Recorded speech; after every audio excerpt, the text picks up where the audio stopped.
appreciate that. Sixth graders, those of you who, if we haven't met before, that's what we do here. When I come out, everybody screams and goes crazy. Yeah, not because I'm great, but because they know I need it, okay? So it's been some rough weeks. Anyway, hey, summer has been great. It's moving quick. I never want to be the guy that gets up here and goes, summer's almost over, we're going back to school. Forget that. We're still in summer mode. Who's had a great summer? Most of you? Who's had a terrible summer? Okay, not many of you. Yeah, one hand kind of tentatively went up. I've had a great summer. I hate the heat, but we're getting through it. And the thing was, I would always get excited when school would start back up, not academically. I was academically terrible. In fact, people would be like, these are the best days of your life. And I'm like, okay, great. Then just, put me down now because this is miserable. I never missed school. To this day, I don't think back and go, oh, I wish I could be sitting in a classroom. So you'll get through it. The best days are ahead of you. It's after you get out of school. But we'll get there. But I would get excited about school, not because I was a good student. I was a terrible student. But because I loved being involved with the sports that I was involved in. Through all of my school days, when I eventually went to school, homeschool sports were really easy. I was always captain of the football team in homeschool. Yeah, it's hard to date, obviously. But other than that, it was great. But I would get into the fall sports. In the fall, I played soccer, so that was fun. I was really fast. I've told you this before, God made me really small with a big mouth, but fast, so I'd stay alive. And so after that, I would get into winter months, and I was up in Ohio in the Midwest. This sport is popular. It's not as popular down here, but wrestling was the thing, okay? So every winter, I would suit up in my singlet. It's like a one-piece bathing suit, and I'd get out there, and wrestle the other guys, things like that. It was a wonderful time. Now, I was not a big man. I know you're looking at me now being like, this dude is ripped. He must work out like 8 days a week because he is huge. No, I wrestled 112 when I started high school. I was just a wee little guy. And I remember when the wrestling season would start, the coach is like, all right, here's what we got to do. We got to eat all the protein. I want you eating 2 dozen eggs a day. And then I want you in this weight room and we're going to get after it. I didn't like to get after it in the weight room. In fact, I liked to mess around in the weight room because I thought it was funny. And so these guys would be down bench pressing where you lay on a bench, and you're pushing up and down, and I would be the guy that would run up and tickle them, and then I would pour water in their midsection area, if you know what I mean. Like, he went to the bathroom while he was lifting weights. That was me. But there would always come this time at the end of the week where we would max out, where we would have max out day. For those of you who don't know what this awful day is, it's where you would get to the bench press, you would put as much weight as you think you could possibly handle for 1 rep. 1 rep meaning you lay down on the bench, you've got somebody above you spotting you, they're grabbing the bar, getting it off the little stand, and then one time, you push it up, everybody grunts and cheers and, beats their muscles, and then they go over to the board and they write on this whiteboard your name and how much weight you maxed out at. And everybody looks at it like, oh, that's me at the top of the board. I was never at the top of the board, okay? So when it came my turn, I'm looking around at everybody and all the weight that they're doing and everything. I'm like, I can't be the guy that gets up there and it's like, I'm going to do the bar. Don't put any weight on it. I'll just do the bar. That'll be my max. And they'll write on the board, bar. And everybody will be like, that guy's an idiot. Anyway, so I get up there and I'm like, add another weight. And they're like, ooh, click. I'm like, one more. Ooh, click.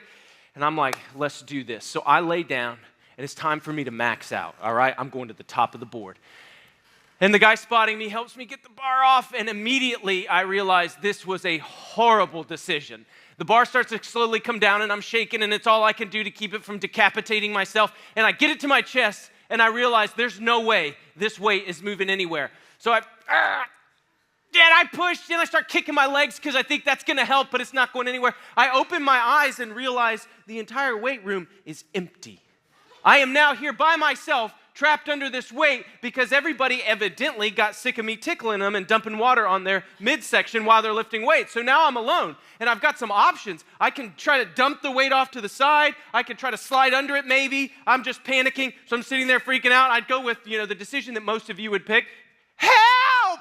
Help! I start screaming for help. The coach comes out. He lifts it up with one hand. Kink, get out of here.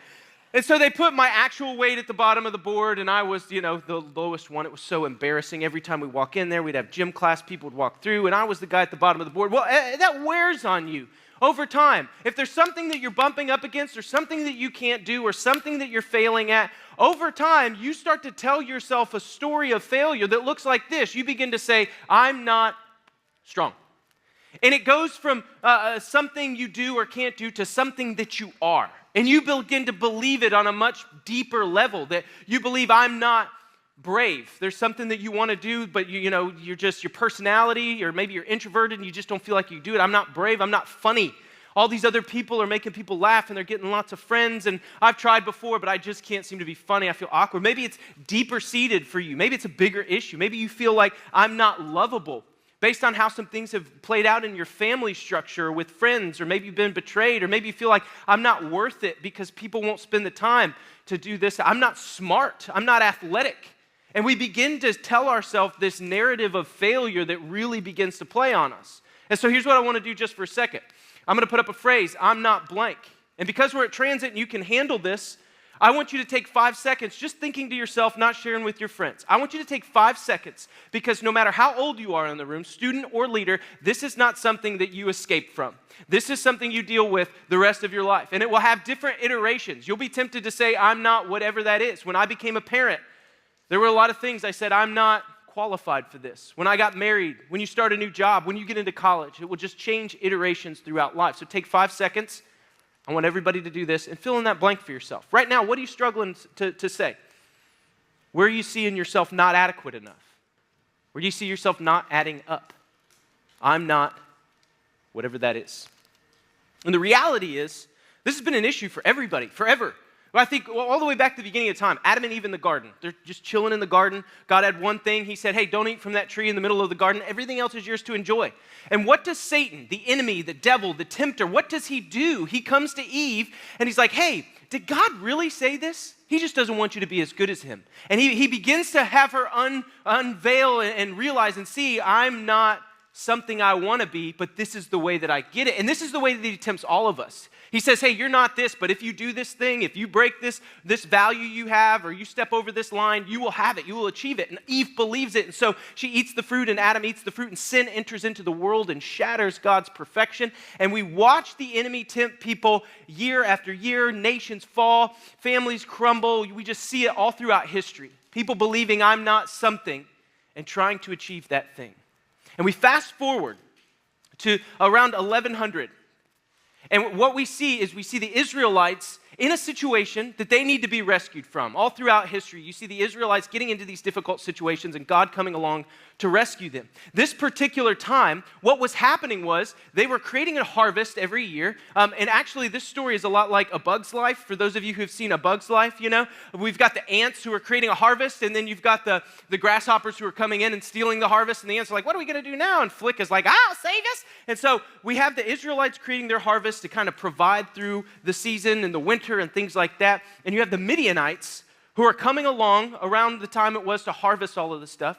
And they're bringing their families, and they're bringing the whole kingdom. They're bringing all these soldiers and their wagons and their stuff, and they're putting it right on top of the crops. They're ruining all of the harvest. They're stealing everything that they can. And their goal was basically to starve out the Israelites and kind of put them out of existence.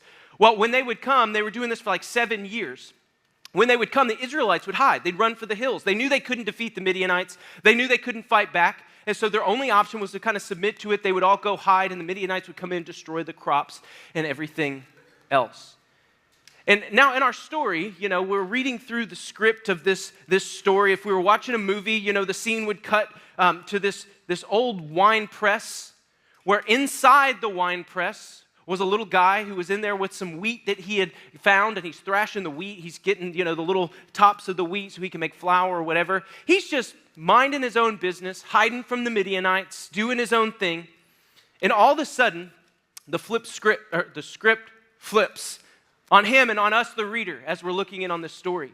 As he's sitting there, an angel appears to him. His name is Gideon, and this is what the angel says to him. Rescue Israel from the Midianites. I am sending you. To which he probably would have been like, it looks like I'm the only one in here. You come again? And actually he says, but Lord, Gideon replied, as in that pause second, but And we've all had this but Lord situation where maybe it was God calling you to do something. You felt like God was asking you to do something. Maybe it was a parent, a teacher, a friend, some authority in your life. And we have this but Lord moment where it's a pause, and our attention and our focus is not on the task at hand, is not on what they're going to do to help us. Our attention and our focus is on our failures. Our attention and our focus on all the knots that we find ourselves tied up in. But wait a second, I'm not the hero of this story. Wait, I'm not a soldier. I'm not qualified. I'm not strong. In fact, he kind of proves it to God in this conversation, this response back. He says, "But Lord," Gideon replied, "how can I rescue Israel? My clan is the weakest of the whole tribe of Manasseh, and I am the least in my entire family." He's saying, okay, let me show you the org chart here, God. If you have all of our people, our tribe, we're really not that powerful. We're way below everybody else. But below that is my clan. And we're kind of the weakest of the weak group. And it gets better. Of that clan, my family is the lowest of low, and I'm the lowest of my family. He's trying to prove himself. Hey, there's 1,000 reasons why I'm not the guy. He would say, I'm not able. And here's the deal. After we say this to ourselves enough times, and after it becomes less about something that we can't do and more about who we are, we then look back at the God who created us, the God who knows us inside and out, the God who knows everything about us, and we tell him, God, I'm not. As if to try to convince him, as if to try to prove to God, I'm not able to do this, God, because of this, that, and the other, as if he doesn't see who we are and know what and who he's asking. So God's response to Gideon as he comes to him and says, God, I'm not these things. He says, I will be with you and you will strike down all of the Midianites. Now, if you're Gideon, you're like, again, no, thank you for being with me, but this is a huge army that we've not been able to defeat. How am I supposed to do that? But in this moment, Gideon just has a moment where he takes a deep breath and he says, okay. And in that moment, Gideon crosses over into what we call willingness. He actually says, God, I'm not whatever it is. I'm not able to do it strong enough, smart enough, brave enough, whatever. But I'm willing. And in that moment, we learn something about the nature of God that we need to carry with us the rest of our life. We learn that God is able to do more through your willingness than your giftedness. There will always be people in your life who are more talented than you, gifted than you, more attractive, more funny, have more money, smarter than you. But God is saying to us through this story of Gideon, I can do more through your willingness to say yes to me than I can through any giftedness that you would ever have, because I will be with you. And in those moments we come back and say, God, I'm not. He says, yeah, I know, but I am. And I'm with you. God, I'm not brave enough to do this. I know. I just need you to say yes. I don't need you to have all the details. I don't need you to know the script, any of that. I just need you to say yes. So Gideon says yes to God. Love this story. And so he does, what he's supposed to do. He goes and gets an army. That's what you do, right? You're not going to go fight him yourself. He gets 32,000 people from the Israelites to go fight this battle. And he's probably thinking, okay, it's probably still not enough, but God is with me. I'm sure he's going to weigh things in our favor. And God comes to him and he goes, nah, too many people. If you go fight with that many people, people are going to think that you're just some great war hero. They're not going to know that I was behind you and I was doing this for you and with you and through you. So cut anybody who doesn't want to be here. So Gideon asks his 32,000, hey, if you don't want to be here, you can go. And 22,000 of them say, all right, I'm out. And they go back and they hide. He's like, okay, 10,000 people. I can do it with this. And God comes back and says, you're not getting this. This isn't about your strength. This isn't about anything that you're able to do. You're looking at me and saying, God, I'm not able to do this. And I'm saying, hey, I'm not asking you to be the hero here. I'm going to be the hero of this story through you. And so he says, take them down to the river. Have everybody drink from the river. Anybody who gets on their hands and knees and laps up water like a dog would drink, cut them from the army. So Gideon walks down to the river with his crew, and he's probably thinking, oh, please, guys, just use a cup. Have some manners. Let's go.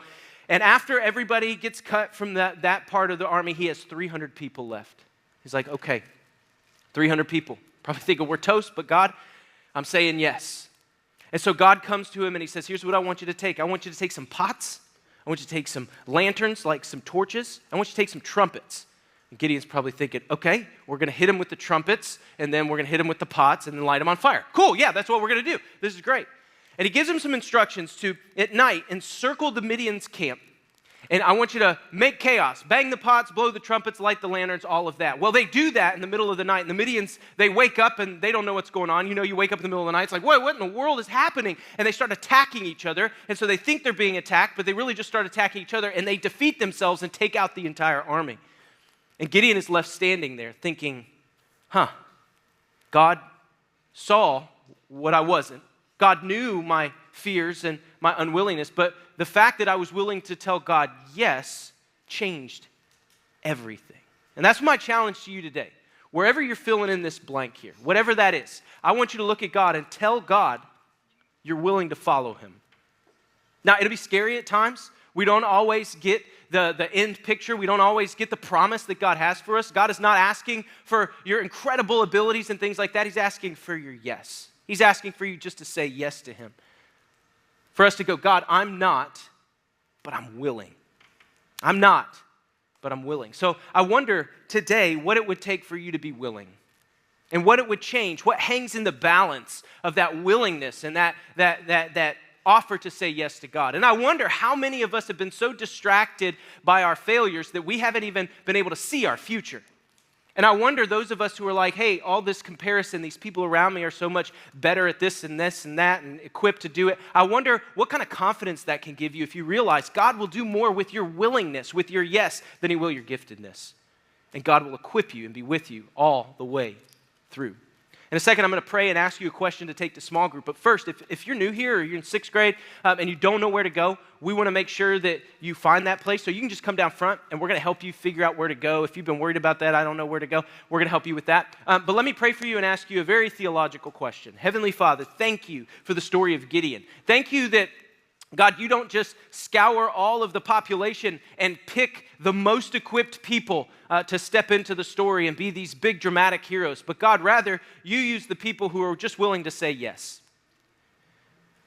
God, our greatest gift, our greatest asset is the yes that we give you, the willingness that we give you in spite of the fear that we have. So for all these students who have a knot that they're trying to untie, I just pray that you would come alongside them, that you would give them clarity and remind them that you're with them. Thank you, God, for loving us so much. It's in your name we pray. Amen. Before you go, here's a deep theological question to think about. What movie character do you know of that thinks, I'm not? Flick, Bug's Life. That's an easy one to use. Hey, we love you. Have a great week. If you don't know where you're going, come on down. We'll help you get there.